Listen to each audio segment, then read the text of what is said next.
तो नहाने धोने में रह गए थे। लाइसेंस है आपके पास? ठीक है, क्या हुआ है एक्चुअली? हुआ क्या है? हुआ क्या है?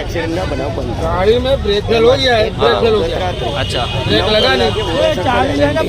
पास एक GSRTC ने બ્રેક ફેલ થઈ જતા ડ્રાઈવર દ્વારા 5 ગાડીઓને એક્સિડન્ટ થતા મોટું નુકસાન થયું હતું.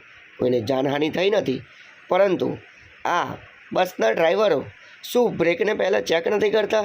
GSRTCને આ ખાસ જણાવવાનું કે પહેલાં બસના ડ્રાઈવરોએ બસના દરેકે દરેક બ્રેક લાઇનરથી લઈ અને રેસથી લઈ અને બસને ચેક કરી અને ત્યારબાદ મુસાફરોને ત્યાં બસની અંદર બેસાડીને સવારી કરાવવી જોઈએ. શું આ અવારનવાર ફરી બનશે તો GSRTCની સામે કડકમાં કડક જનતા દ્વારા આંદોલન કરવામાં આવશે. બ્યુરો રિપોર્ટ સચિન ઠક્કર, વડોદરા, કે ઇન્ડિયા લાઈવ. જય હિન્દ.